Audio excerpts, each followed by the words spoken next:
I'm recording the podcast today with Stray, Gorlick, and the two girls. I guess I'll just here Stray. My notes are right here.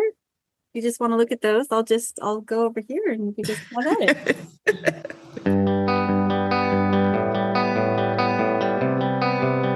So this is a slightly different there she goes. Bye, Stray. Okay, bye. Okay, bye. A slightly different podcast episode. It's a different podcast episode because we are not in the same place. I don't like it. It's weird. I am home on our little tea time couch with Gorlick and the two girls, and Hids is out dog sitting. Yes. I'm out in the middle of nowhere in this lovely house with these two dogs, which I hope will continue to be quiet. You probably have an alien out there with you as well. I probably have legitimate aliens out here with me. So if there's a bright light and I disappear, I hope I'll come back, or I'll just come pick you up and we'll just go start over on some other world. Yeah, come pick me and the animals up and we'll just Okay. Yeah. Sounds like a good plan. That's what I'm gonna be like. Look, Gorlick, I'm good to go with you. I can explain a lot. You don't have to do probing. You don't have to do any of that. We'll just talk. That's the best way to deal with this. Just take me off this planet. I have a few stops to make. I got to pick up my friends. Yeah. It'll be fine. How's the Wi-Fi in space, I wonder? Hopefully it's good. Gorlick, got anything to say on that? Thumbs up. Great. Got a thumbs up. Oh my gosh. So I was gonna say probably apologies for anybody actually listening to this podcast and not watching the video, because we're gonna probably do a lot of visual stuff and not even realize it. So sorry. The bonus content for our patrons is going to be this live recording video, which should be interesting. But just know they love seeing our sweet faces. And if they don't, we just stick our faces out there anyway. We're like, look at us. Look bonus content. That's our surprise.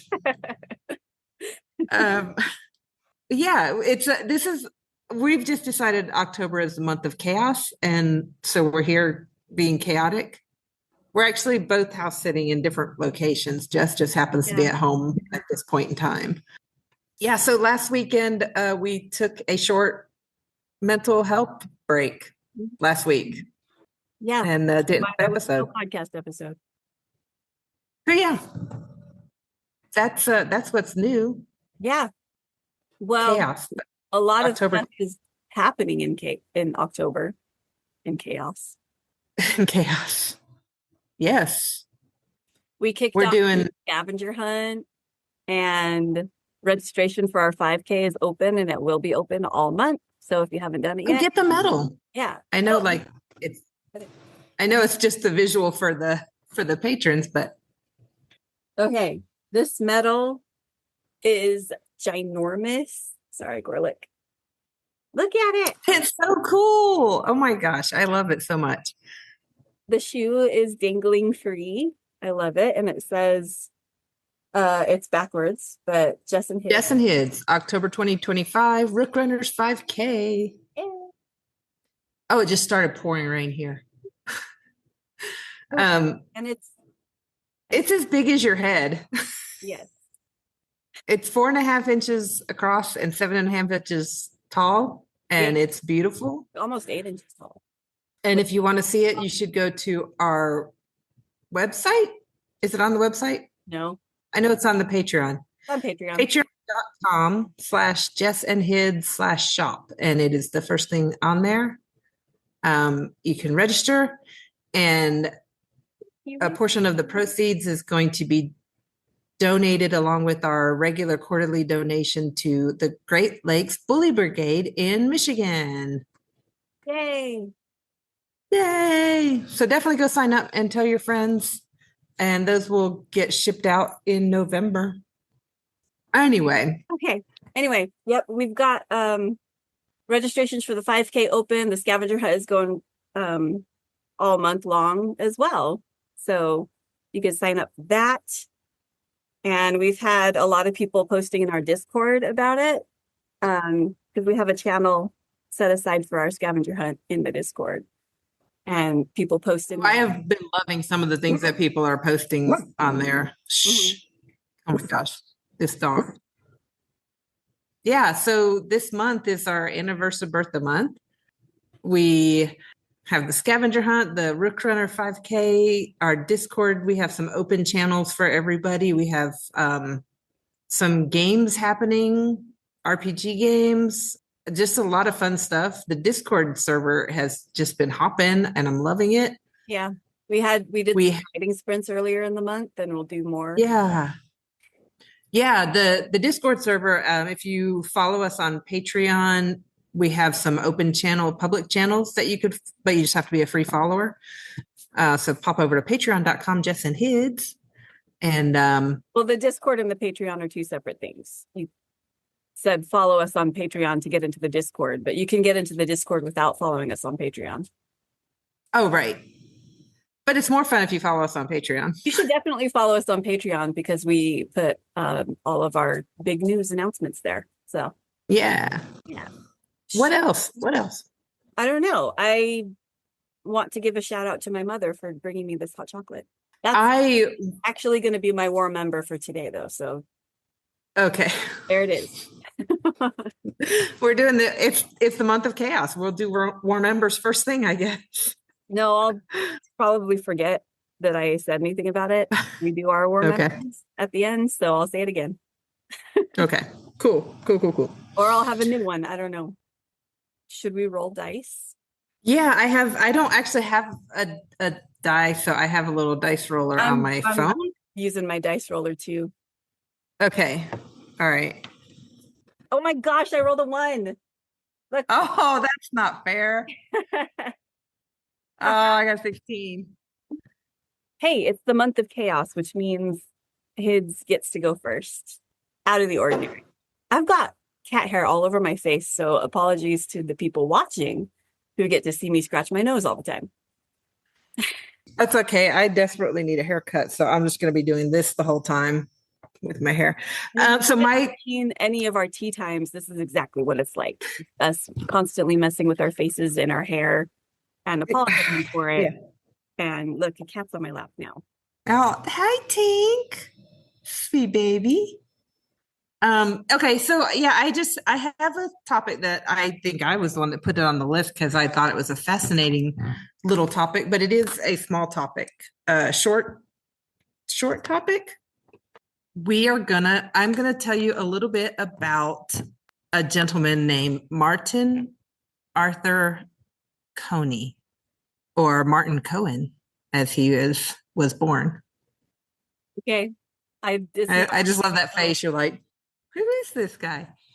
So Martin Cohen was born in Germany in 1869, and he came over to the United States. It's uncertain when he came in to the United States. Like, there was a lot of his early life is kind of a mystery. He immigrated in 1888 when he was 19. He also claims that he had a medical degree from Berlin and that he had studied under Pierre Constant Boudin, who was an established obstetrician. Obstetrician.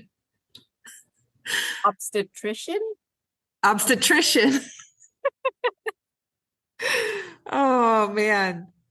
Pierre was known as the Is this the guy? I think I know who this is, but keep going. Yeah.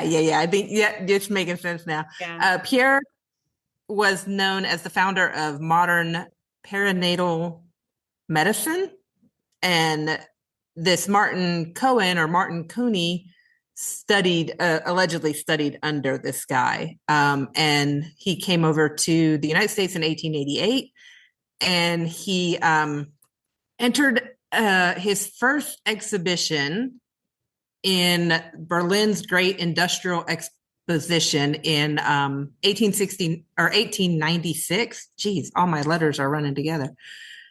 And this one he did with as an intermediary for Pierre Constant Boudin. And what this exhibit was a child hatchery. Child hatchery. Child hatchery. A Kinderbrutanstalt. Kinderbrutanstalt. That's my worst, best German attempt at that. But it was an exhibit to kind of show like these incubators for children, for premature children. It was a great success in Berlin. They were like, this is a cool thing. So Martin brought this over to the United States, and he first showed this off at the Trans-Mississippi Exposition in Omaha in 1901. He also showed it off at the Pan Am Exposition in Buffalo, New York. You're saying, you hear like exposition and stuff, you're like, oh, this must be like a medical conference. No, it's like a fair. It's a fairgrounds, which is kind of like, it feels sketchy, like, because you're like, wait, he's showing off an incubator at fairgrounds. But this was like where people would gather for things, and there would be like different doctors showing off their different things, and inventors would be there. It wasn't like just a carnival ride type thing like we see fairs now. And I'm like, the World's Fair comes to mind. I know that's not what this is, but that's where scientists got together and were able to like show off their skills. Like we talked about the World's Fair a while back when we were talking about Frank Lloyd Wright and Tesla. Yep. I think. And he actually does, I'll mention it later, but he does appear at the Chicago World Fair in 1933. Oh, okay.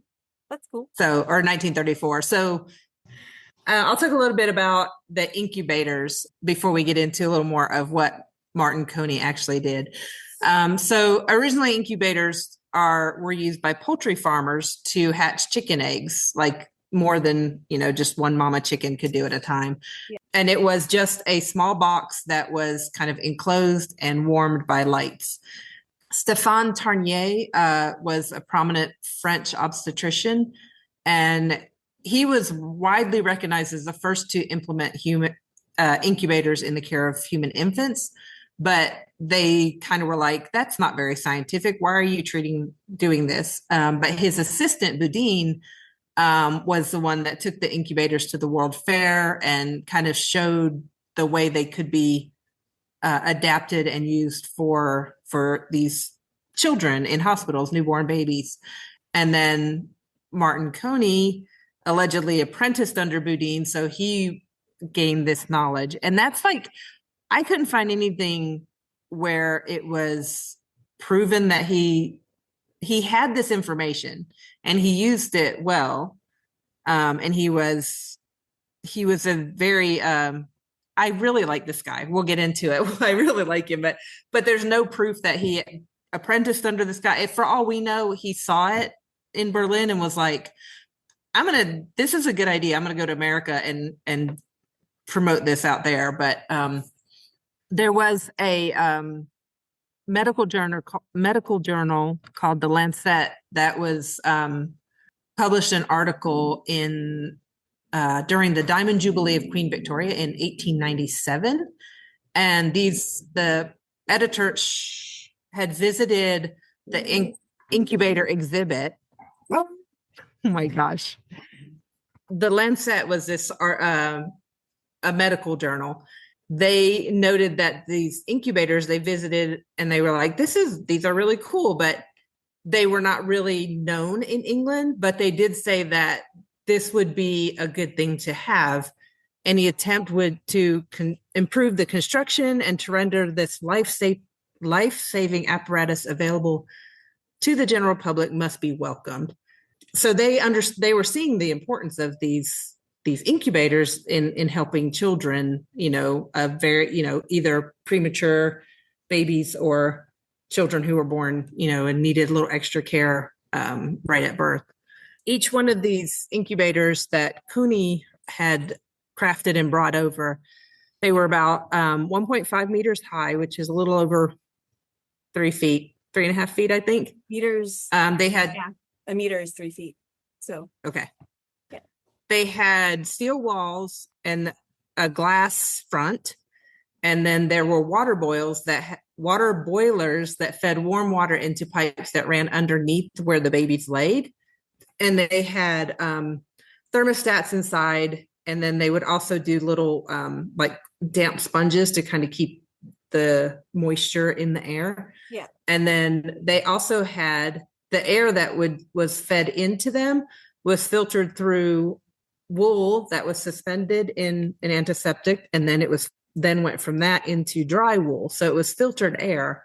Wow. So that they're keeping and I think of that like 1901, like what? Yeah, like that seems very advanced for the time. Yeah, I mean, we didn't even have antibiotics until after the First World War in 1920s, when antibiotics began to come into use. So like to have that concept of they need filtered air, purified air, they need and treat it air, but also like not dry air. Yeah. I mean, he really had it figured out. So what Martin Couney did when he came to America and he started going to these shows or these fairgrounds, he had what was called the Infantorium. And his slogan was, all the world loves a baby. So he would set these incubators up in a room, in a tent at the fairgrounds.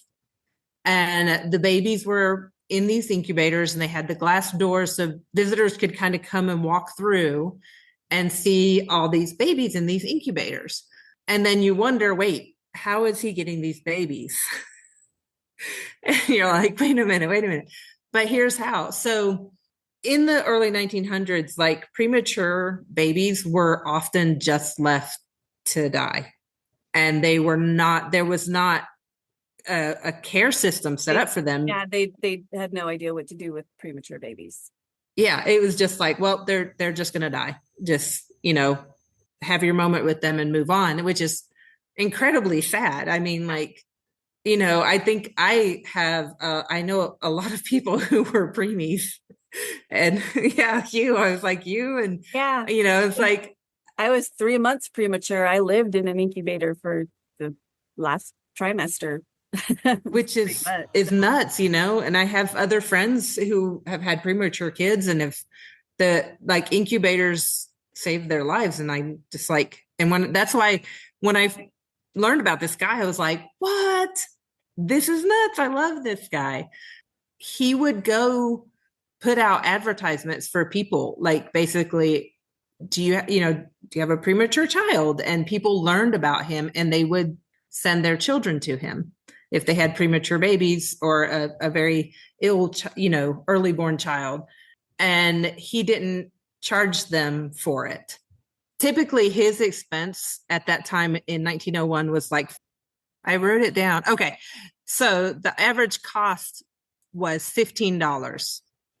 And that was just that's for one baby at I think that's kind of the average for the length of time they would be there, which could be 1 month, 3 months, 4 months, until they were healthy enough to go back to their parents. Yeah. So that's a little over $700 today.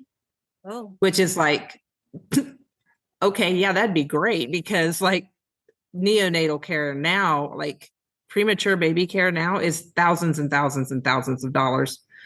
At least in the States. In the States, yeah, at least in the States.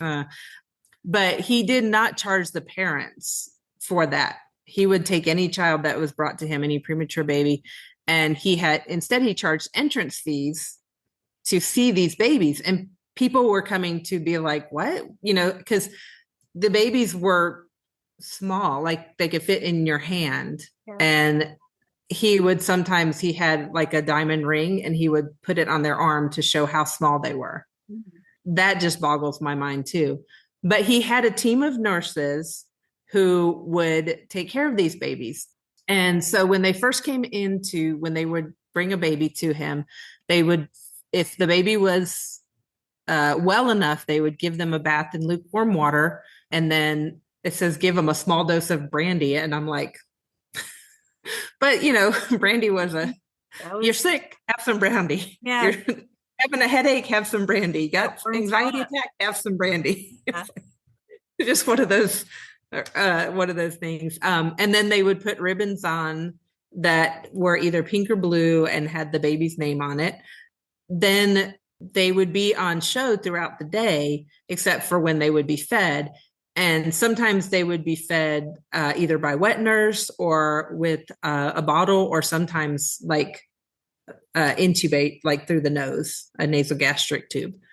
It would just depend on what the child needed and who he had available. And his wet nurses had very specific diets. They weren't allowed to smoke. They couldn't drink alcohol, and they had to eat healthy foods. Like they couldn't eat processed like hamburgers and stuff like that, which again, so far ahead of his time. Yeah, I was going to say, at what point in medical history did they actually tell pregnant women to not drink? Like in the 80s. That. Like that's like the 70s and 80s was people were still drinking and smoking while they were pregnant. Yeah. Like that's such a new thing. Like, don't do this, Yeah, like, but here I could mess up my kid. Yeah. Yeah. And here he is, like, these are just the wet nurses who would help feed these children. And he's like, no smoking, no drinking. We want your breast milk to be healthy for these babies, which he was so far ahead of his time. And another thing that he did was he would encourage the nurses, take the babies out for a little bit, wrap them up, cuddle them, the contact. And they would show them to the people who were passing through the tent. But they would cuddle these babies and just provide them the love and the contact as well, not just leaving them in the little incubators. That makes me so happy. I really love this guy. I love this guy so much. And I'm like, this is really, really crazy. But however, there were child protection groups who were like, no, he's just stealing these babies for monetary gain. And they're like, well, the parents are bringing the children because, and I have a little quote from a woman who was one of these babies. So they were like, this is an unscrupulous way to make money, da, da, da, da. And he's like, but these are the last resort for these babies. Yeah. Like the parents, this or they die. It's like the equivalent of you sending a sick person, like an adult, to a hospital to recover. Like just because he's putting them on, which might seem, what's the word I'm looking for? There's a word. Showmanshipy. Yeah. Like, but yeah, it seems like he's out to get a buck, but he's really just. Yeah. And so I think like fairgrounds and sideshows were a big thing. It was entertainment. That was the thing you did because, there weren't TVs. There weren't 100 other things to do. They were just like, these exhibits are right next to the peep show or they're right next to the freak show. And it's like, well, but the child's not going to the peep show. Yeah. And like, even if they were, that kid's not going to remember because they're just trying to survive, you know? Yeah. So he defended that. He was like, my exhibits are the last resort for these children and these families. And his survival rate was higher than in most hospitals for preemies. And this is where we're going to come back to 1934. He hosted a reunion at the Chicago World Fair for the babies that he had cared for. And on July 25th, 41 of 58 babies that he had cared for in 1933 and their mothers came to Coney Island for a homecoming ceremony. Aww. Which I think is just beautiful. Like, he had these babies and they went back to their parents and he was like, hey, come show your children, like show these people who are saying I'm a showmanship and I'm only in it for the money. Show them your child that you have, And so they all came and they had this homecoming ceremony, which I think is just beautiful. And this is where I'm going to go talk really quick about this article I found. This is from, it was on NPR in July 2015. It talks a little bit about New York's Coney Island sideshows, and there were Dr. Martin Couney. He had these sideshows for 40 years, and he charged admission, and for 40 years he was doing this, which is an insane amount of time. And this NPR article talks to Lucille Horn, who was one of these babies. She was born in 1920 and she ended up in an incubator. She says, I'm just going to read this quote. My father said I was so tiny he could hold me in his hand. I think I was only about 2 pounds and I couldn't live on my own. I was too weak to survive. She'd been born a twin, but her twin died at birth, and the hospital didn't show much hope for her either. The staff said they didn't have a place for her. They told her father there wasn't a chance in hell that she'd live. They didn't have any help for me at all, Horn said. It was just, you die because you didn't belong in the world. And another quote on another article basically said, they told her father, don't bury that first baby yet because this one will be joining her in a day or two. Yeah. And I'm just like, could you imagine being told that? The thing, okay, you said it, briefly skimmed over it, but it enraged me was that your child doesn't belong in the world just because it was born early. Like I'm going to touch very briefly because also at this time there was a big eugenics push happening, which I don't even want to give that the time of day because it's such an infuriating concept. Yeah, I wouldn't be able to articulate anything about that because it didn't like just the thought of it infuriates me. And so I'm not even gonna give it, that's all the energy I'm giving it. Mm-hmm. Because here you have this concept of there's no point, you don't belong here, you're not strong enough, whatever, we're not even gonna put forth the effort. And then you have this guy who's like, no, we're gonna save every baby that we can. Yeah. So she said her father refused to accept that. She said he grabbed a blanket, wrapped her up, hailed a cab, and took her to Coney Island and took her to Dr. Couney. And it's Coney Island, Koney, but his name is Couney, Couney. So his might be Couney, but I just keep saying Couney in my head both ways. Yeah. So her daughter says, how do you feel knowing that people paid to see you? And she said, Lucille Horn, sorry. She says, it's strange, but as long as they saw me and I was alive, it was all right. I think it was definitely more of a freak show, something that they ordinarily did not see. She was on display in the incubators for 6 months. She says years later, she decided to return to see the babies as a visitor. And she stopped in and Dr. Couney was actually there. And she says there was a man standing in front of one of the incubators looking at his baby. And Dr. Couney went over to him and tapped him on the shoulder. And he said, look at this young lady. I'm going to get. Oh, no. Yeah. Here, sorry. He says, look at this young lady. She's one of our babies. And that's how your baby's going to grow up. Aww. And I'm just like I just feel people were being like, oh, you're just trying to make a buck. And I'm like, look at these people who lived, thousands of babies that grew up perfectly fine and healthy because of this man who may or may not have even had a medical degree. We don't know. But does it matter? At what point does that matter? Right. Yeah. Just the fact that he, had such strict standards and was like, you have to be clean. You have to, the babies have this filtered air, the nurses have to be clean. The food has to be healthy. And it's just beautiful. This article with Lucille Horn, this interview, she was 94 years old at the time of the interview in 2015. 2015. Okay. Yeah. So, I mean, I just think that's like, sorry, I'm like, oh, I can't see now because I got these tears in my eyes. But just like to be standing there looking, you've brought your baby here and you have no idea if this is the right thing.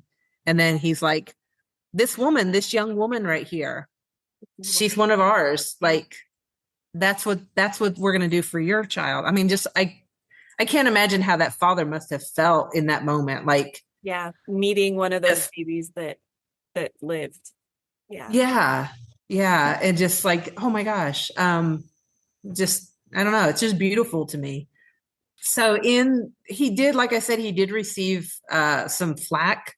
In 1911, there was a massive fire at Coney Island, which all of the infants were rescued from. None of them were hurt in there. Yeah. But it was kind of like, hey, there's a lot of dangers of caring for infants in amusement parks. Yeah. This is the articles where it was like, there's animal exhibits and there's peep shows and there's unsanitary conditions. And, it's just like, but this is clean, like where we are. At the 1993 Chicago World Fair, the Julius. What year? Huh? What year? 1933 Chicago World Fair. Julius Hess was there and he kind of championed Dr. Couney. And Julius Hess is known as the father of American neonatology. And he kind of was like, he set up a facility that cost $75,000 at the time, which is somewhere around $2 million now. But he had, at the World's Fair, he set up this huge facility and they had living babies in incubators on a huge sign. But it was, Julius Hess set this up and it became a permanent thing. And at the end of the 1934 Chicago World Fair, Chicago became the first American city to officially implement policies for premature infant care, which is like 1934. Yeah. Yeah. But anytime that he, throughout his career, when like a fairground or a midway closed and he had to move, he would try to donate his incubators to local hospitals, but they never really, they were like, no, we don't need that. Take your sideshow stuff elsewhere, which is just like, But he died, Dr. Couney died in March of 1950. And by then incubators were more integrated into public hospitals. And he is now recognized as a pioneer of early infant care. And like I said, it worked against the eugenics movement and introduced, like a lot of people the general public didn't even know about premature births. And a lot of it was not even discussed because it was such a high fatality rate. It was just like, well, yeah, done, move on. It's put into the category of just another pregnancy risk that sometimes it's a tragedy and there's nothing you could do. Yeah. And, you always hear about like in the olden days, the average lifespan was 40 to 50 years old, but that is highly skewed because so many children died. Yeah. And then there were like things like plagues and stuff. So like the numbers, people lived beyond 40 or 50 years old, but the average was completely skewed because of the high infant mortality rates. So I wanted to do this one and I was actually glad I got the card because when I started reading all this, I just got like, I don't have kids. I will never have children. I'm not a fan of them. Anybody who knows me will be like, what? Why are you?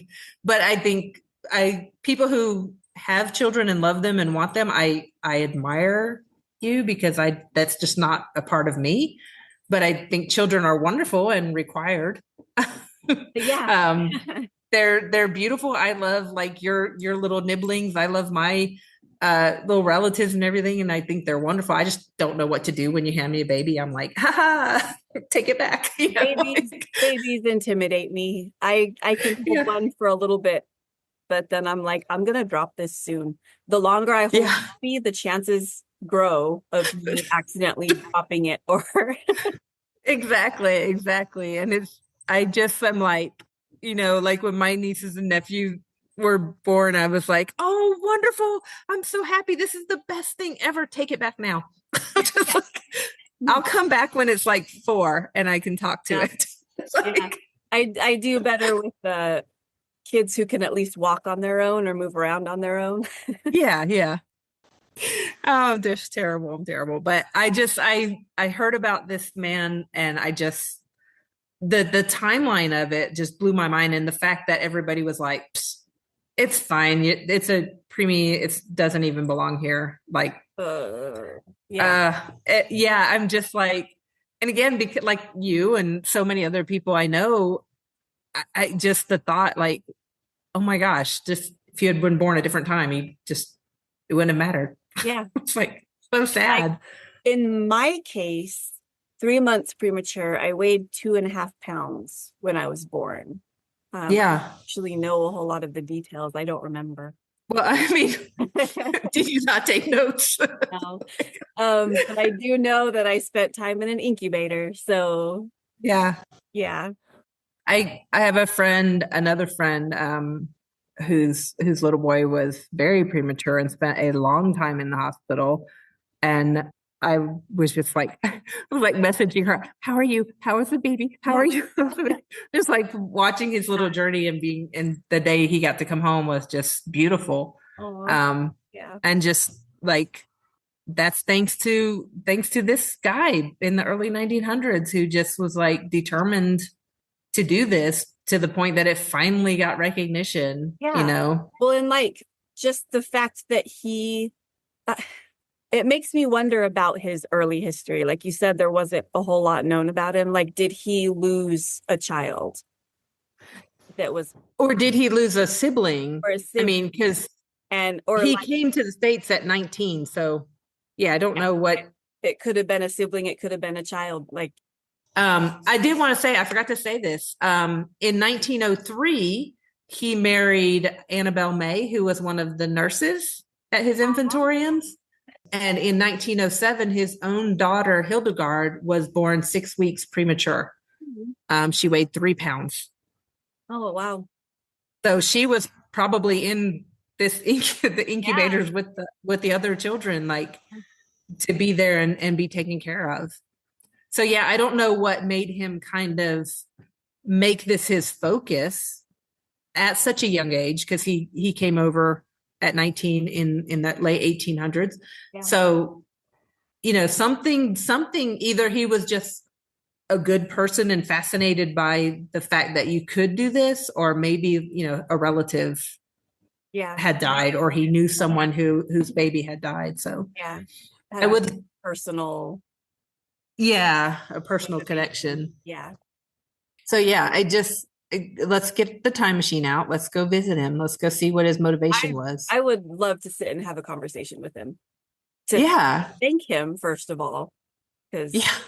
that's a big deal. So It is a huge deal. I mean, it's great.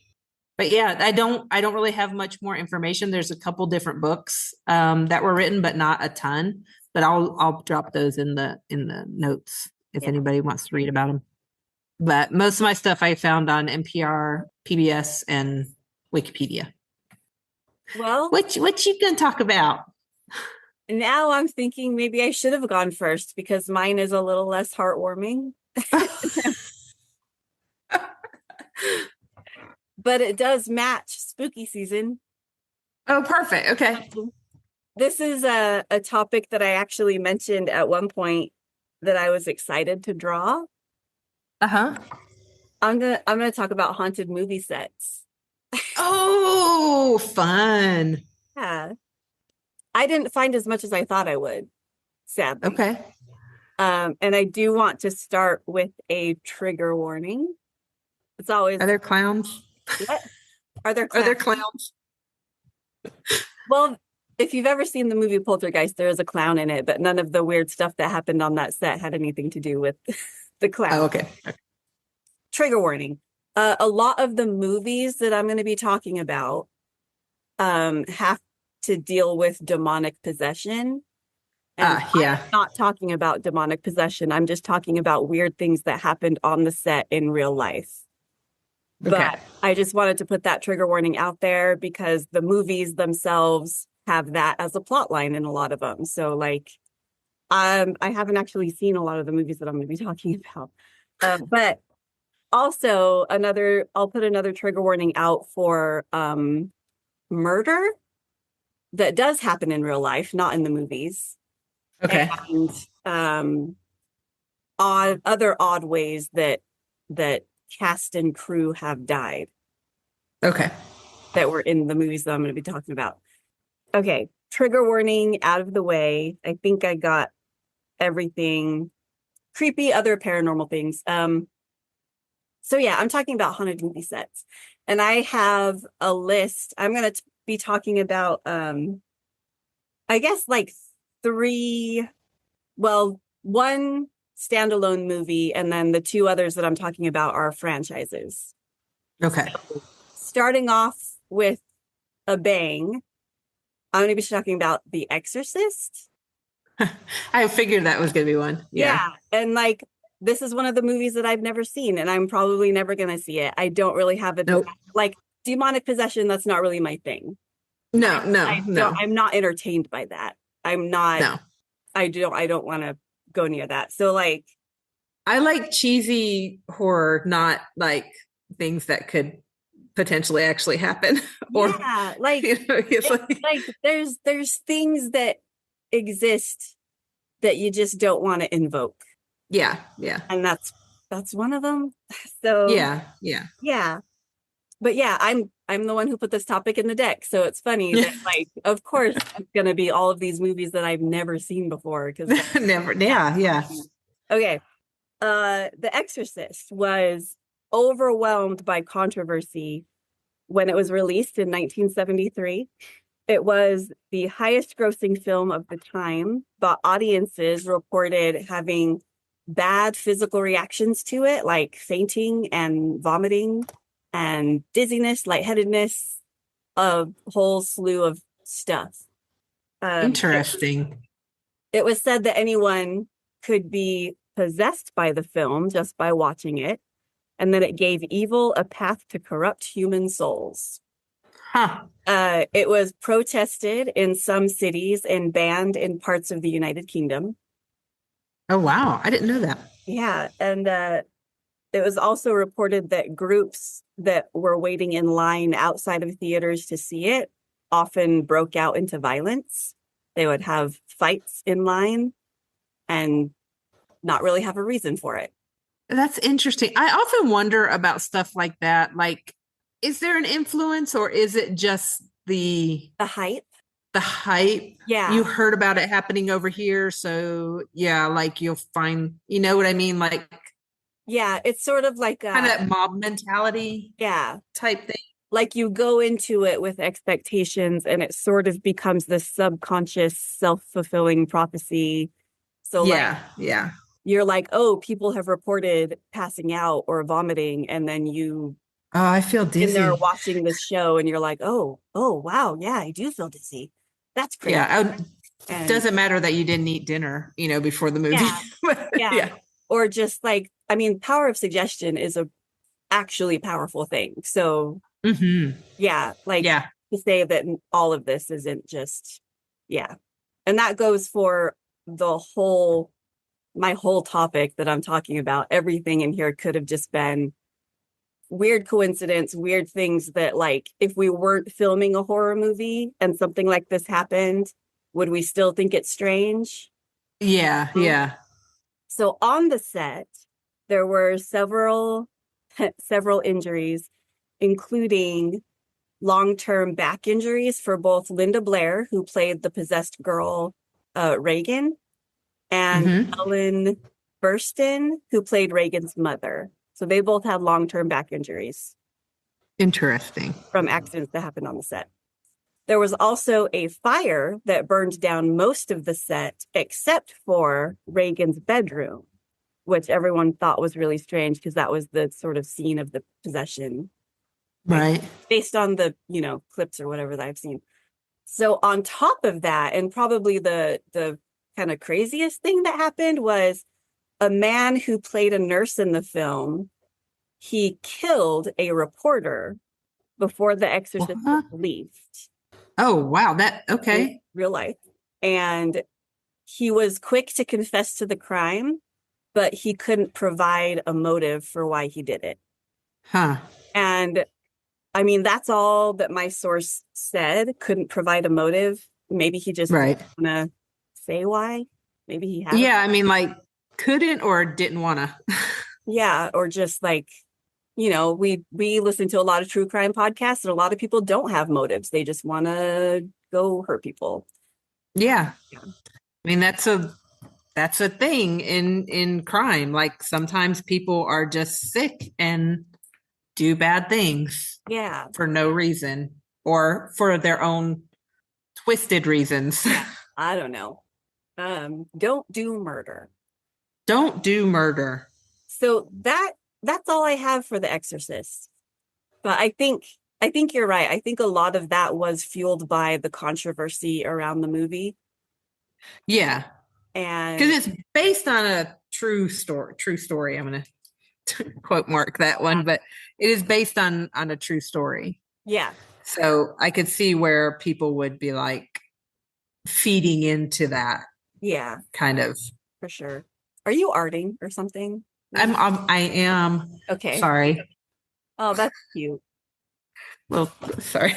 I need to do something with my hands, and I'm sorry. I'm just like kind of. I needed to do something today Oh, it's fine. while you talk, but I'm listening because I love.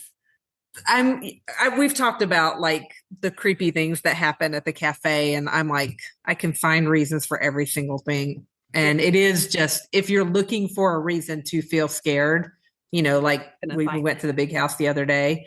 If you're looking for that, you're gonna find it. Yeah. Because your brain will be like, oh, watch out for there it is, So Yeah.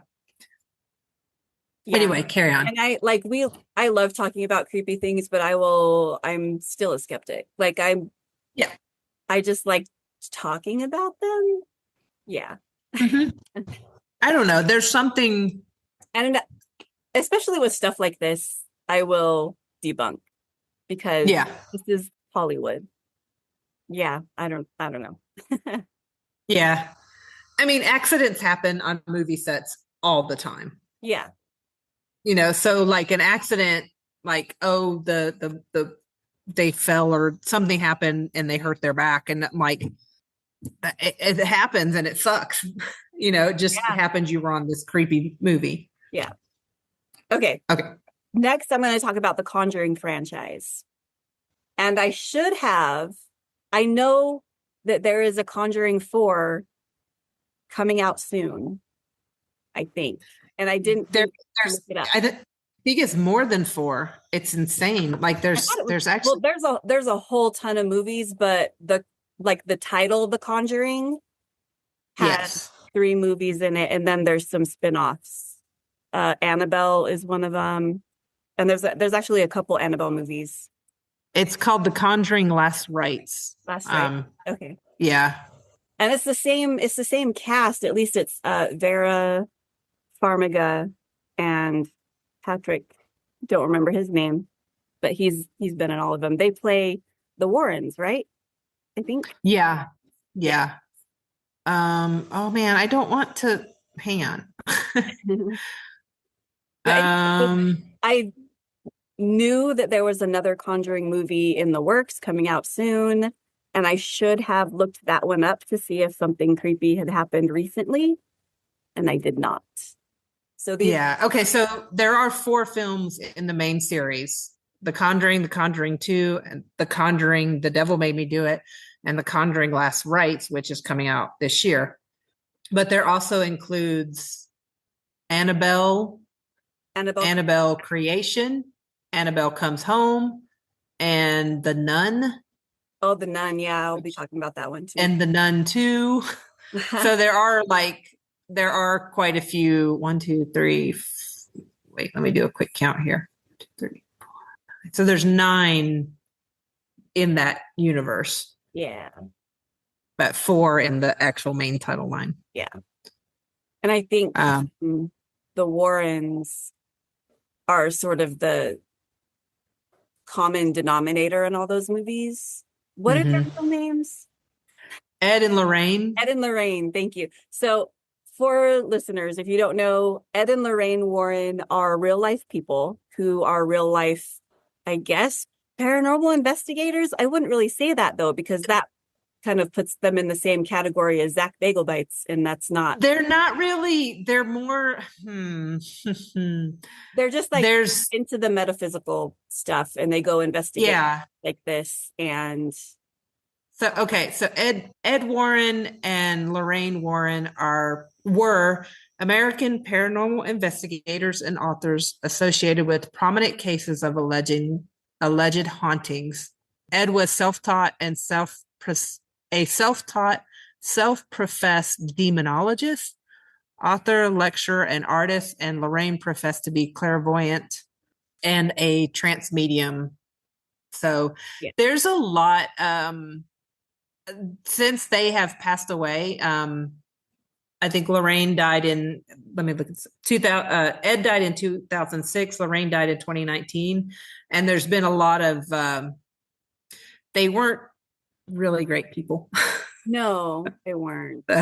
So yeah. Yeah, there's that could be a whole other. That's a whole topic on its own.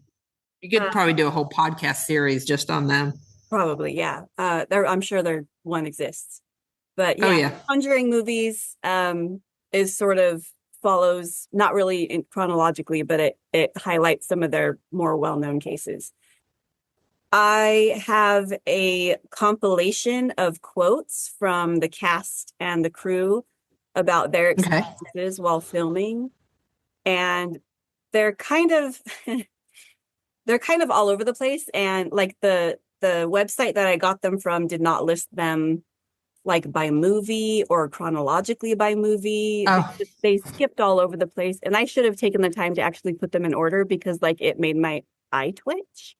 But I didn't. So you get to have the twitchy eye too with me. Cool. I like twitchy eyes. Yeah. In The Conjuring 2, Vera Farmiga, who played Lorraine Warren, found 3 claw marks on her thigh the day after filming was over. She said it wasn't incredibly painful. It might have felt like a bruise. It was these 3 very distinct, what looked like claw marks that long nails or long fingertips, like thin fingertips, could make. But it didn't hurt. I woke up with that, and I knew I had a choice to give into the fear. And it's like mental gymnastics. You just really gird up mentally, and you just don't accept that. There's evidence there, but I was adamant about not feeling fear. It's emotional armor. You just learn. You figure it out. You figure how to build it around yourself, even though there's clear evidence of some strangeness that's occurred. My husband did not do that to me. I did not scratch some mosquito bite. It's inexplicable. So she's like, yeah, I woke up with these claw marks on my thigh and just decided not to be scared. I'm like, do you have a cat? I'm like, I've woken up with claw marks, but I have cats. Yeah. Well, cat claws are very tiny though, so it seems like these are like. Yeah. I'm like the claw marks. I know, like the 3 claw marks they have special meanings, but I am so skeptical on that. For sure. Like, because I'm like, I can put 3 I have 3 fingers. Like, just, I don't know. That's just one. But anyway, carry on. She also said that she found, quote, digital claw marks on her computer. And let me read the quote. She said, the strangest occurrence for me personally on the first one was the day I had a creative conversation with James Wan. I had just been researching Lorraine. I wasn't familiar with her. And so before our phone call, I was on the computer and I had closed it. We had our conversation. Then we said goodbye. And I opened the computer screen and there were 3 digital claw marks from the upper right diagonal to the lower left. So just like 3 gashes Mark. on, like marks on the screen Huh. from upper right to lower left. That's weird. Yeah. So that was on the first Conjuring movie. Next, in Annabelle Comes Home, the Annabelle prop moved around. Yeah. And like The doll. the doll. Actress, McKenna Grace said, Madison and I had a scene where we had to walk down a corridor and we heard 3 knocks on a door, but the camera was rolling, so we kept going. We did it a third time and we heard it again. At that point, I asked Madison if she heard it, and we both thought it was weird. In the first Conjuring, 3 knocks is a sign of the Holy Trinity, the Father, the Son, and the Holy Spirit. We opened the door and Annabelle was sitting there in a rocking chair. We thought the guys were just messing with us. The next take, we heard the knock again and we opened the door again and Annabelle was gone. I don't like dolls. I know. Dolls are creepy. I don't care for them in general. Yeah. But there's, yeah. I don't like dolls. So also in this movie, in Annabelle Comes Home, weird things happen to the holy symbol props. McKenna, again, says, I was wearing a rainbow colored rosary with a crucifix, and all of a sudden it just broke.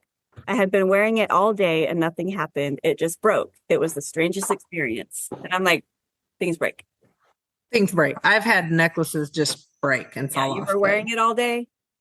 You were wearing it all day. Yeah. It broke. Yeah. And you're a kid, so you're not just like standing there. Yeah. I have more from McKenna Grace, and I'm just like, I'm starting to think she's making stuff up because she's got like strange things happen to her all the time. In yet another experience, she says, I brought my camera and I took photos of everyone. And when I would take photos of Annabelle, every time it would come out black. I took a photo of her with 2 different cameras, and both times it came out black. Every other photo was fine. I thought it maybe was the camera reflecting the case, but I took the photos of her outside the case. I also took a photo of me, Vera, and Patrick wears this big cross in the movie. And when I took the picture, the cross was whited out in the photo with black stuff around it. And another one from McKenna Grace. She says, I woke up one morning and I had this weird small cut near my hairline on my forehead, and it was in the shape of a triangle. She also said, she's just full of stories, this McKenna Grace actress. When all of us were on set together for the first time, the lights went out and we were all freaking out and asking, Annabelle, are you there? Then the lights turned back on and my nose was bleeding so heavily. It happens sometimes because of allergies, but not this heavy. As soon as I left set to get a tissue, it stopped. Okay, McKenna, calm down. Yeah, I think McKenna might have just been fishing for attention. How old was she in this? I don't actually know. This was Annabelle Comes Home. But she's doing one of the kids. She's probably relatively young. I like 2006. She's 19 years old now. Okay. So yeah, she was. So she was. Yeah, I think I saw that came out in like the early 2000, like 2000 tweens. Tweens. So yeah. Huh? The 20 tweens. The 20 tweens. There we go. But yeah, I mean, like it does seem. I struggle to do anything with photographs. Like it's a picture. You have to believe it. No, even like old photographs. There's so many. Just lighting can be so weird and do weird things to film, and even like film cameras can just if the temperature's wrong. Any imperfection in the manufacturing of the film tape to the putting it in the camera when the camera feeds it through the roll, and then the development of the film, anything. There's so much that could happen in any time of that film strip's life. Okay. Anyway, what else you got? Digital photos, and that's a whole other thing. So yeah, Joey King developed a rare blood disorder during the filming of The Conjuring that went away after filming. She said, "It was pretty intense. Some weird things happened on the set, along with the movie being scary. It's true, I developed this bizarre, rare, out of nowhere blood disorder. And basically my body, like all the red platelets from my body were like drained." You can tell I'm reading a direct quote. Yeah.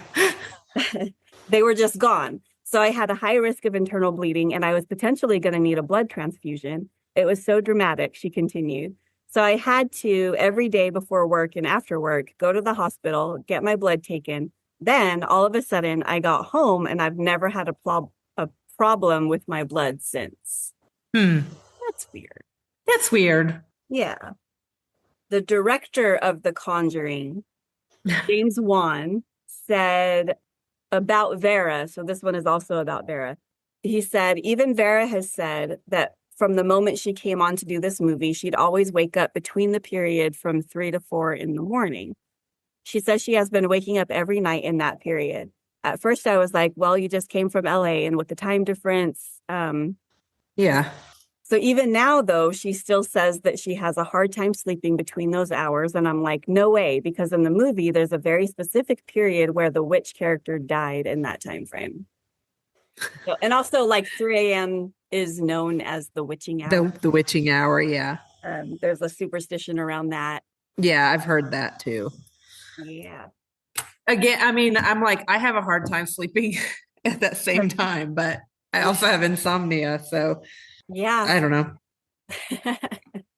I don't know why I didn't put it in my notes, but I also read a thing where the director of The Nun, and I think it's James Wan. I think they had a different director. They were filming in an old castle somewhere on location, and he saw a couple people in a hallway and just like didn't think anything of it. He assumed they were like workers. And he was like actively shooting something, filming a scene. And when he glanced over to the workers because he like had like an offhand comment like, oh, isn't this great or something like that. He wanted to say something and they were like gone, but there was nowhere that they could have gone without passing through the scene that they were doing or something like that. I don't remember the story. And now I wish I would have written it down. But he was like, he just continued his day because it was a working day. And then like after he was talking about it with the cast and they were like, that happened in the day you didn't say anything? And he was like, well, yeah, we were shooting. Like I was busy. Yeah, we were filming. We had a schedule to keep to. But it was cool that he met a ghost in an actual old castle that they were filming in. So the last movie franchise I'm going to talk about is Poltergeist. Okay. This one, I have seen the first movie. I haven't seen the... Okay. I sort of have a frame of reference for some of these experiences. Okay. Every time I finish like a cleaning project or like a big thing that like almost never happens. Right. There's a psychic medium character in the first movie, and I forget the actress that plays her, but she has a very famous line where she's like, "This house is clean." And oh my gosh, I've heard you say that. Yeah, I quote it all the time, and I always forget that it's actually from that movie. That's hilarious. So this movie, the first one, revolves around a suburban family who moves into a new home and begins to notice strange things involving their 5-year-old daughter. And it turns out menacing spirits are haunting the house, and while their interactions seem harmless at first, the true evil nature is soon revealed when the daughter goes missing. It's turned to a medium for help, a psychic medium. This movie, fans of it believe that the franchise is the most cursed movie franchise in Hollywood, just because of all of the stuff that has happened to the wow, cast. that's nuts. One of the most famous scenes features the mother of the family falling into their still being dug under construction swimming pool during a huge rainstorm. A huge rainstorm, kind of like the one that we're having right now. We're having right now. Cool. So skeletons start popping up out of the muddy water because they find out later that the people who built this housing development built it over a graveyard without Of moving course. graves. Of So course. that's what's causing all the weird activity and the negative energy. I think I've seen this scene. You've probably seen the scene. It's very famous.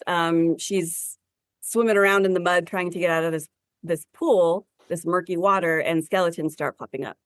So Yeah, I think I have seen that. in an interview, the actress Jo Beth Williams, who plays the mom, says, "In my innocence and naivete, I assumed that these were not real skeletons. I assumed that they were prop skeletons made out of plastic or rubber. I found out, as did the crew, that they were using real skeletons because it's far too expensive to make fake skeletons out of rubber." So that was a huge rumor going around that Spielberg, in order to, this was a Spielberg movie, by the way. Oh, wow. Okay. In order to cut costs, he used real skeletons for that scene. But I've heard that. yeah, there's no evidence to support the claims. None of that has ever been verified that he actually used skeletons. So that might be true. It might not be true. But that kind of feeds into the lore surrounding the franchise. Yeah. Oh, they had real skeletons. Yeah. And so that kind of, I think that sort of is what kicked off the curse. Well, the curse of the franchise, the Poltergeist movies. Right. Poltergeist was released in June of 1982. And in November of that year, 22-year-old Dominique Dune, who played Dana, the family's older daughter, was murdered. Oh, crap. Her abusive ex, John Sweeney, showed up at Dune's house, pleading for her to take him back. When she refused, Sweeney grabbed Dune's neck, choked her until she was unconscious, and left her to die in her Hollywood home's driveway.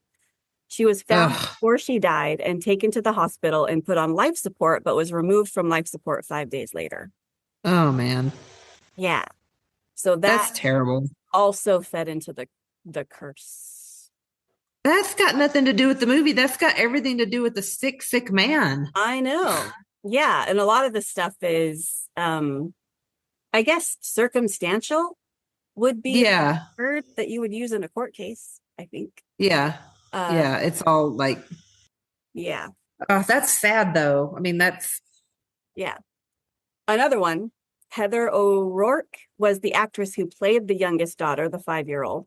She was 6 when the first movie was released. And when she was 11, she was misdiagnosed with Crohn's disease.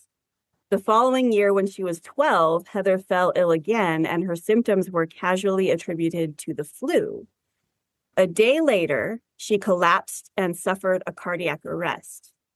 Holy crap. After being airlifted to a children's hospital in San Diego, she died during an operation to correct a bowel obstruction. And it was later believed that she had been suffering from a congenital intestinal abnormality. Oh, that's so sad. Yeah. The third movie was released 4 months after her death, also attributed to the curse. But it was just a case of misdiagnosis. I mean, that's just medical oops. Yeah. Or, not. But 2 cast member deaths so far. And we have another 2 cast member deaths. And while unfortunate, they weren't as unpredictable or mysterious. Right. The actor who plays the evil preacher Kane from Poltergeist 2, that was released in 1986, was played by Julian Beck. And in 1983, Beck had been diagnosed with stomach cancer, which took his life soon after he finished work on the second movie of the series. So he was diagnosed before filmed the movie, died after. So, that's tragic, but not entirely unexpected. Yeah, not unpredictable or mysterious. Yeah. So the same film, Poltergeist 2, there was an actor that played a Native American shaman, Will Sampson. He died in 1987 after undergoing a heart-lung transplant, which had a very slim survival rate anyway. Yeah. But yeah, I mean, four cast member deaths so far. I Listen, these movies have such a cult following that like yeah, they're gonna be like, oh, it's the curse. it's the curse of the movie. Yeah, it And is. Yeah. it's funny because I had a memory resurface today that sort of plays along the lines of just attributing bad things that happen to the same curse. Right. My graduating class of 2005, Thatcher High School. Whoop whoop. This We're is supposed to cheer for such a that. change of topic, but it's like, it's so funny that I had this memory today because my cousin who's in the same class was texting me and asking if I was going to our 20-year reunion, which is happening this weekend, and I'm not. Oh, So, um, okay, so in grade school, every other year, and I forget which grade this happened in, it might have been sixth grade. The sixth graders were able to build a giant whale out of trash bags, and they put fans inside of it to keep it going. And all the younger grades could come into the whale and sort of take a tour and learn about whale facts in this huge, giant inflatable whale that the sixth graders got to build. So that okay, would that's happen. cool. That would happen every other year. And we were supposed to do it. It was supposed to fall on our year. But when we got to that grade, they decided not to do it anymore. And so it wasn't until high school that this whole culture of the curse of the whale started Right. popping up. And like it's like our whole class's inside joke that like everything that happened to our class, and like it seemed like a lot of things happened and I can't even remember what they were anymore, Hmm. but like it all started with the whale. Like our class Right. out on a lot of stuff and it started with the whale. And so everything bad that happened to our class is now the curse of the whale. The curse of the whale. Yeah. Interesting. I love it. So everything bad that happens to anybody that was involved in filming any of these poltergeist movies is just the curse of the movie. It's the curse of the Yeah. Yeah. Now that makes, I mean, like, it's an interesting study in psychology. yeah. It's just the curse of the whale. Yeah. Yeah. Um anyway, I'm not done. Oh, okay. Let's get out of high school and go back Yeah. to Sorry for the tangent. Okay. I actually know if any of my class members listen to this podcast. I know Melissa does sometimes. So hi, dude. Hi, Melissa, if you're listening. If you're listening, you should send us in your stories that are attached to the curse of the whale. Yeah, if any, listen, that's your high school class of 2005. I'm putting a call out right now. If you have anything, any memories that I have completely forgotten about the curse of the whale and why we thought our class was so cursed, send us an email at jessandhids@gmail.com or like shoot me a message on Messenger. But make sure it's my new Facebook account and not my old Facebook account, because a lot of people are still messaging my old Facebook account and I don't get those messages. Anyway. I want to know. I know. I don't know. I don't remember any kind of little weird random stuff, like anything that would attribute a curse. But I know that like so we had like a primary, and then we switched over to the primary school it was originally kindergarten, first, second, third school grade, and then we went to the next school we went to was fourth grade through eighth grade. Like it was like elementary and military, elementary and middle together, right? Because it was a small area. We didn't have a separate middle school at the time. My class was the first class to not have third grade at the primary school, but third grade at the next school, the elementary middle school. My class did not have, we were the year that they're like, we're not doing a high school or an eighth grade annual. We're also not doing the eighth grade graduation. We're also not doing like all these things that had always been happening in eighth grade. None of it happened for my eighth grade class. For cursed. And then my ninth grade class, when I went into high school, they dropped several of the classes that me and a bunch of my friends wanted to take. Were like, oh no, we don't offer those anymore. Like, it's just like, we're like, we were going to take those classes. Yeah.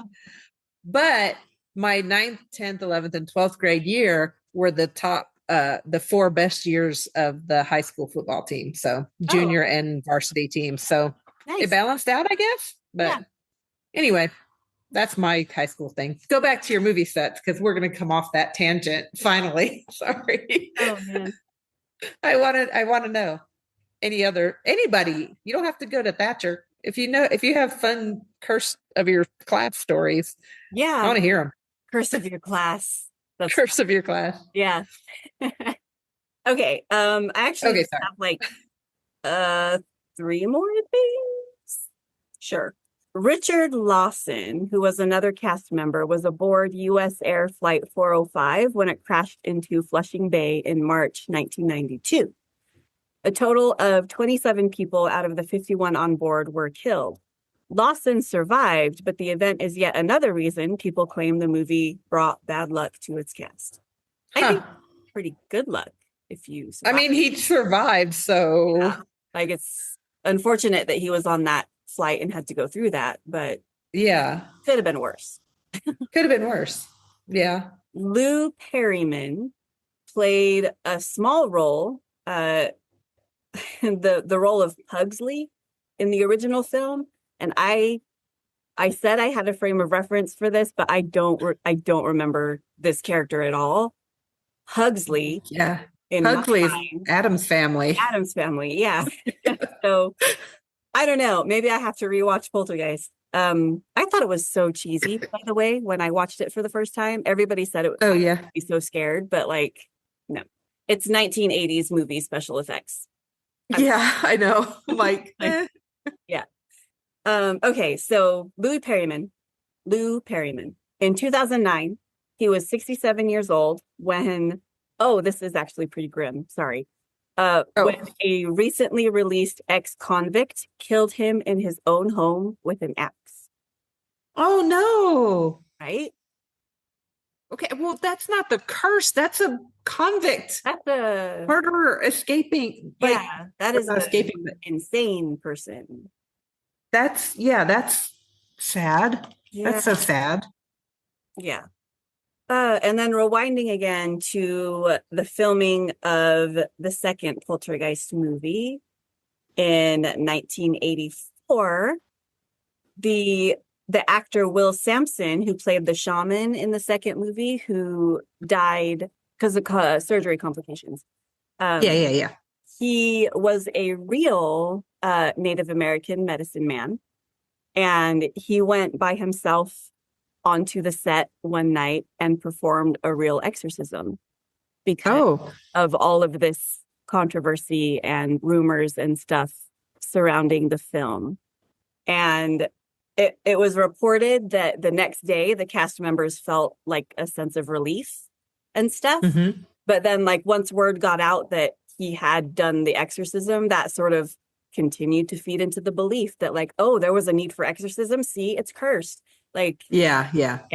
So, yeah. And that's kind of the last thing that I have that, like all of these reasons that people are finding that this movie is cursed.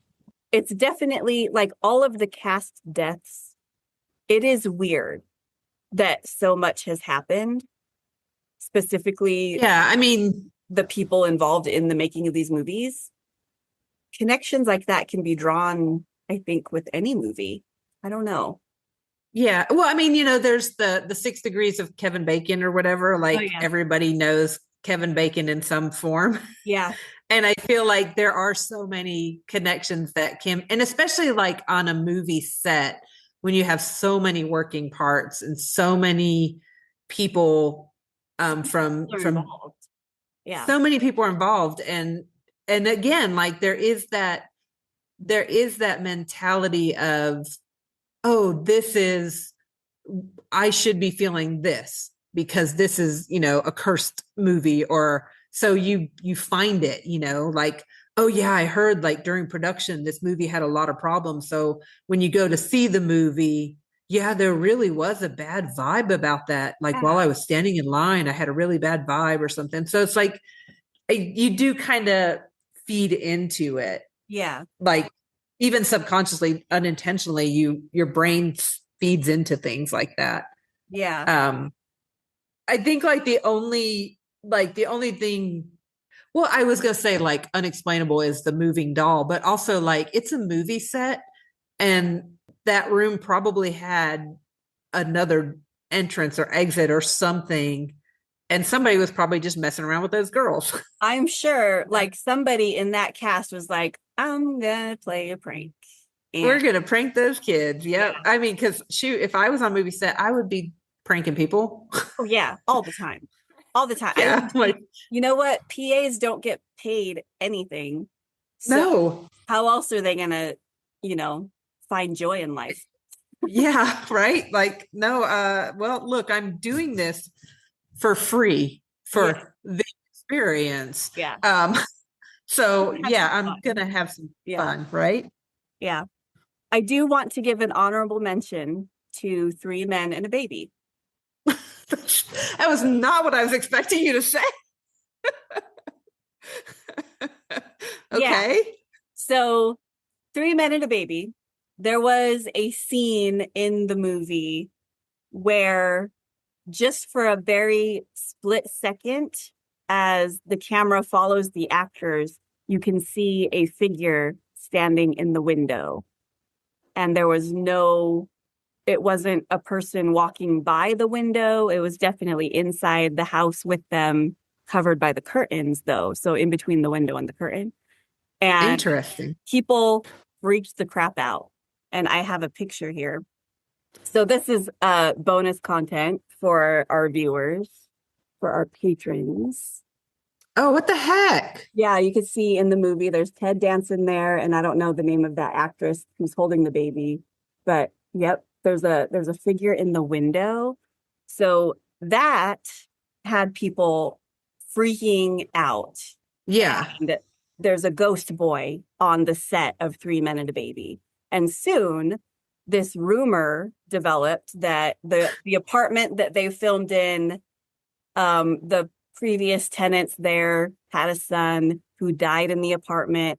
A story formed around this, right? Right, right. And then later it came out that this scene was originally going to be cut, and at the last minute they put it back in.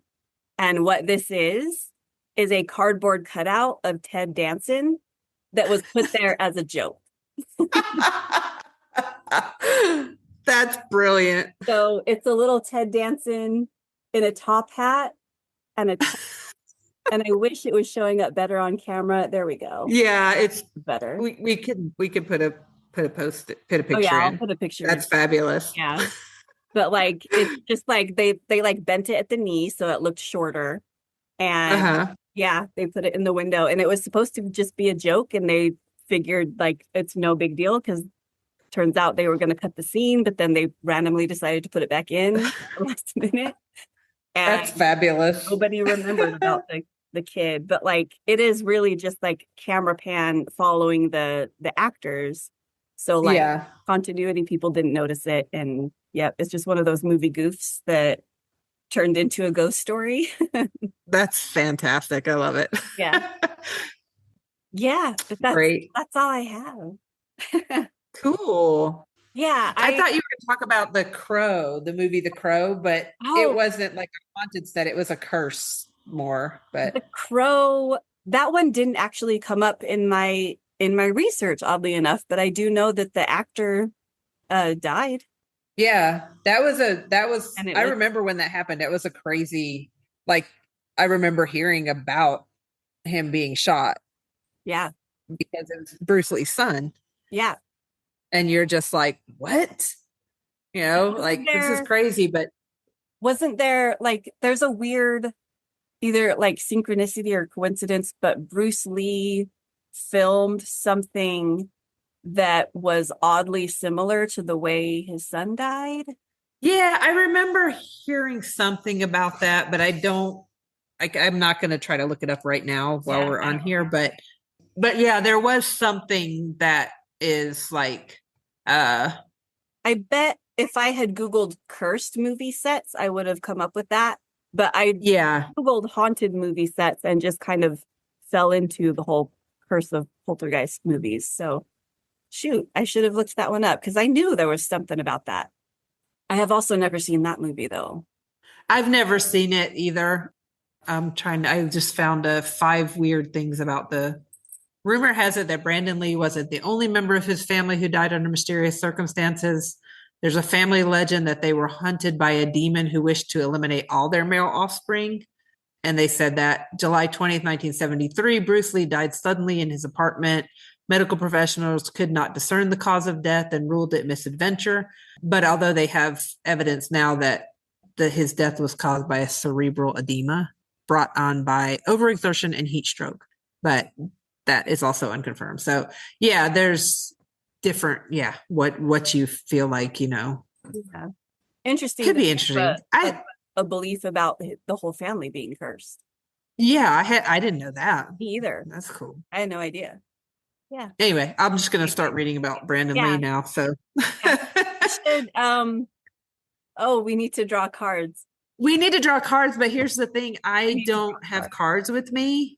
Do you want to draw one for me and just don't look So at it, hold it up to yeah, the screen? I was actually thinking about that. I think I'm gonna draw I'm gonna draw mine first. Hang on. I can't really I have no No, desk space here, so you guys are just gonna have to believe me that I'm just yeah, I mean, well, they believe us every week, right? I mean, we don't, I know, yeah, oh yeah, they never get to see that we you never scatter them see out us on the draw entire cards. desk. This So. is no different. I shouldn't have said anything.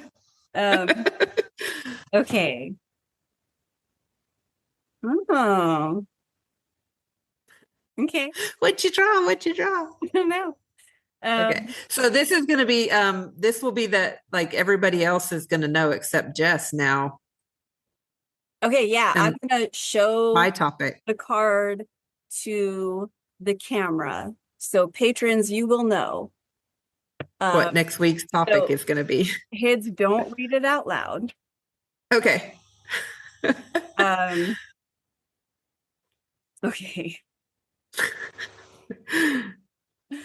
Uh, okay. Can you Okay. Wait, lift it up. Wait, up. Go up, up, up.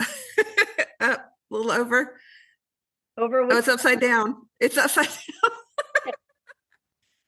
Okay. All right, right there. Come in a little bit closer. Angle it away from the light. I don't know. Oh, I can see it. Okay. Oh, okay. Okay, cool. Okay. Oh, okay. I know. Yep. Okay. I got it. Okay. I don't know what to do with this card now. Put it under Gorlick. Okay. Or let's sit on it. Okay. Garlic can sit on it, and in 6 weeks we'll be like, "Oh, hey, I garlic." know we're gonna find it and be like, "Oh, right." Why is this? Oh, yeah. No, we'll find it before then. We'll find it this weekend when we do tea time, and I move Gorlick so I can sit there. Yeah, it's mine. I'm putting it on my computer keyboard. Okay. Perfect. So here's what I did while I listened to you. That was my little. Aw, he's so cute. And then I did a little chunky. Aw, These are my 2 favorite dinosaurs. I love them. They're so cute. But I found I had a little Pinterest page up, and I was like, I need something to do with my hands. I was getting antsy, like Yeah. just sitting here. Part of it is I'm sitting in an actual like hard chair with just a little blanket, and I'm not comfortable. So I had to do this. So I wasn't like doing this. Yeah. Like, I'll just move my hands. But okay, I have my topic. I have put it in my sheet on my notes here. And hey, if you have topics you would like to add to our deck, our lovely deck of cards, this lovely deck of cards, and I am currently showing them on camera. Please email us at jessandhids@gmail.com, jessandhids@gmail.com. If you want We want to know. Yeah, we want to know. We always love adding stuff from other people because we know we're going to have at least one listener that week if we say that that's our topic.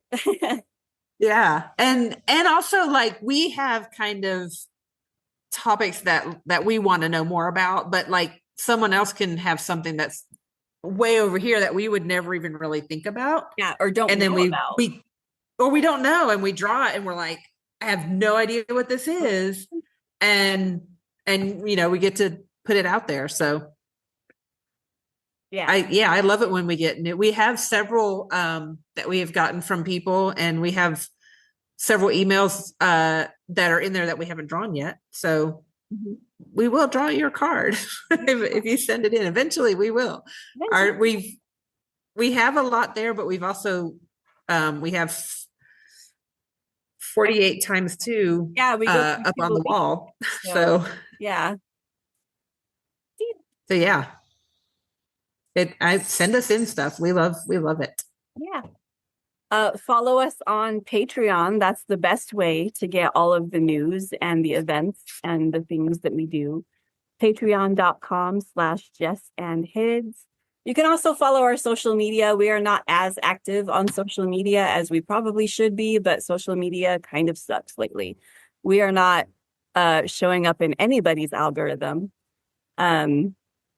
which is why we need to post more, but also just follow us on Patreon. You'll get everything. You'll get all the info.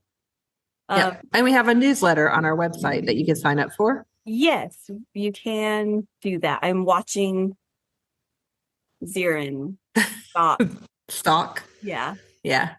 Jessandhids.com is our website. It has all the links to our social media, and you can scroll down and get our newsletter, which is usually once a month.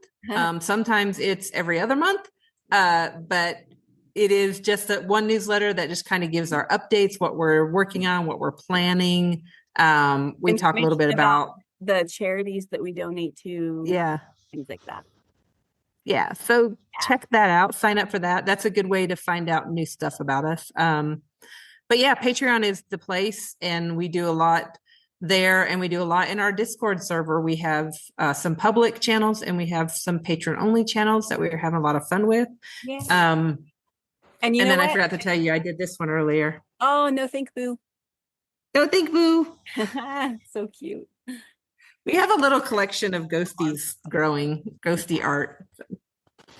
Anyway, if you follow us for free on Patreon, become one of our free followers at the end of this month, the end of October, in this year, 2025, I will be sending out a one-time offer to upgrade to a paid membership at a discount.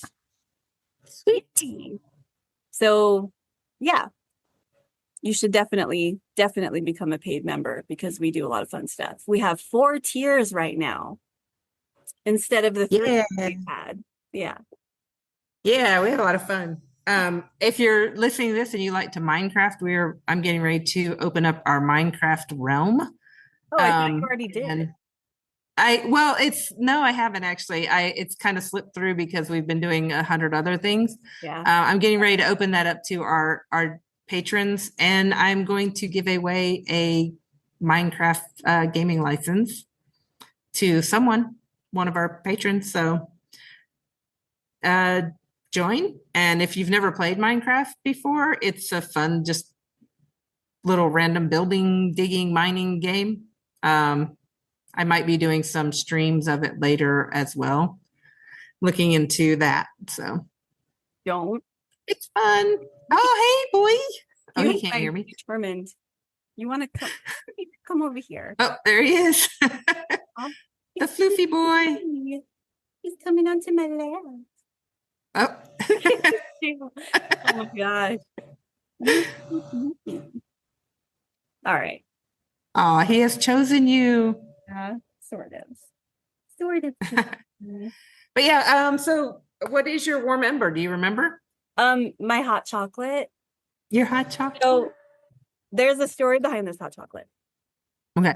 It's not actually a story. It's just I've been looking forward to it all evening because a little after 5, I was on my way out to the house I'm dog sitting at to feed the dogs their dinner. And like I had been driving for maybe 5 minutes when I got a text message from my mom who, hey folks, don't read texts and drive, but I read mine. And she, like she asked if I was home. And so the rest of the 20-minute drive, I was like, I wonder what she could possibly want. Like, what does she want to know? Why does she want to know if I'm home? Is something wrong with my house? Or whatever. So I answered her when I got to the house, and she she was like, oh, well, shoot, I bought you some hot chocolate from Purgatory, which is a local coffee and drinks place. And what was the name of it? It has a cute, It's like a love it's letter? called Love Story. Love Story. Yeah. Love Story. So Yeah. it's hot chocolate with vanilla and chai flavoring it. Mm. And I have been looking forward to this hot chocolate all night. And so I got back here at like, what was it, like 9:30? Yeah, I think so.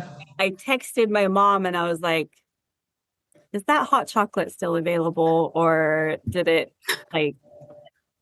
somebody drink it?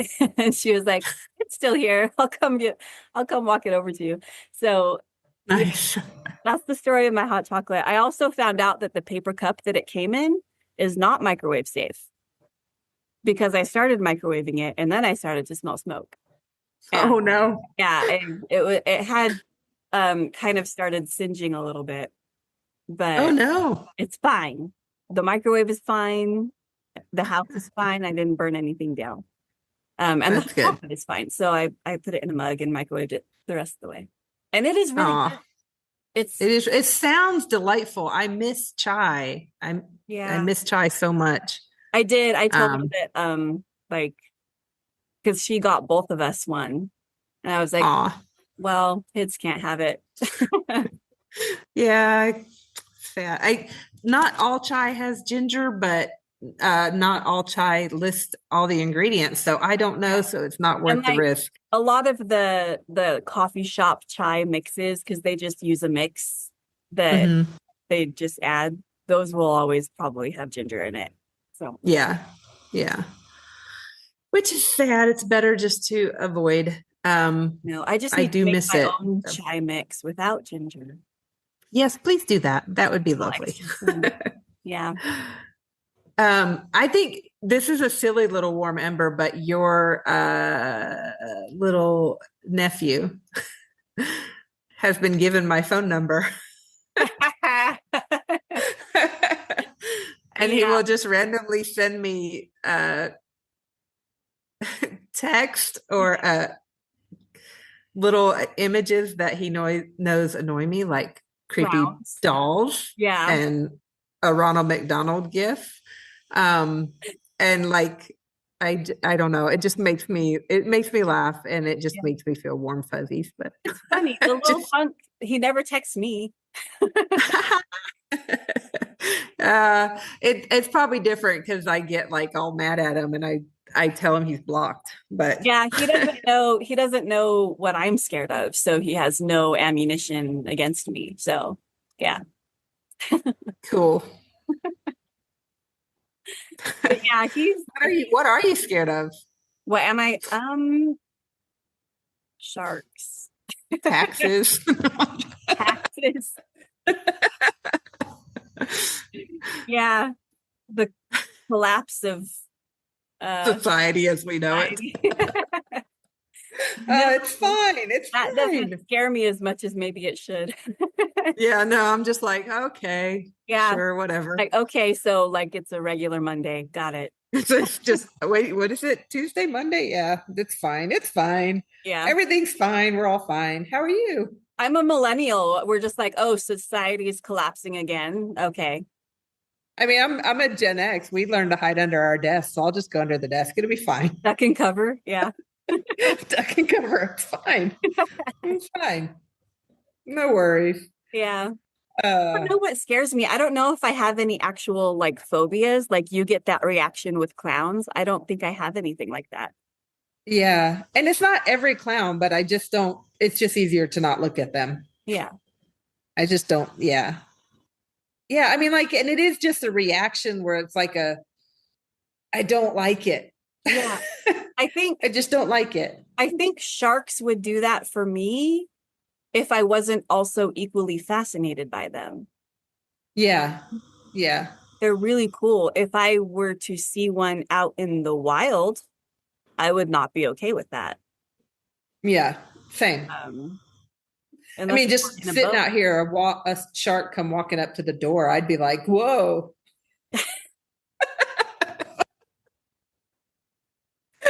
If a shark came walking up to the door, I think you have other issues to worry about. I think maybe check for gas leaks or some sort of environmental hazard that you could possibly be breathing in. I don't know. I sent you a B movie clip on Instagram. You have to go look at it. Shark one? No, you sent me that like a couple days ago. I have So two bad. messages. I have two messages from you waiting for me to watch them, but that shark one. That shark one is so bad. And it only came out in 2022, and I think we need to watch it. Okay. It looks terrible. It looks like it came out in 1980. But you okay over there? I don't know. Stand by. Okay. Speaking of creepy things that It's go after bump in the night. midnight. I swear I just heard a knock on my door. Shoot, do you And need the to like cats look are at the all kind of okay. is the door locked? Well, Did you lock the door? it's not actually. I didn't lock it after my mom came. Oh, good job, you. Also, I need to replace the batteries in that. It's fine. Okay. No, we're good. There's Okay, nobody there. good. At least No no one's there. would show up on camera. There is that. So Okay. yeah. It's the curse of the whale. It's because the I'm curse not of the going, whale. It's because I'm not going to my class reunion. The curse of the whale is going to rear up again. And Great. yeah. Everything that Awesome. goes wrong this week is the curse of the whale. Okay. Noted. Yeah. When I go sliding off this dirt road in the morning because it's going to be like 3 feet deep of water, it's just I'm just gonna blame it on the whale. Well, that's you. You not. I won't blame it on the rain that's falling for months and months and months now. Well, the curse Weeks, of the not whale months. doesn't affect you. It affects the graduating class of 2005. That's your high school. Oh, okay. But I'm like connected to you now. It's No, fine. you're I not don't part want of this. You're not part of this. good. I don't want to be part of this. I don't want to be. I'm just saying, if I fall off the road tomorrow, it's who am I going to blame? It's fine. It's late. My brain isn't braining anymore, and I'm done. Let's close this off and come back to it next week when we record another episode. Okay.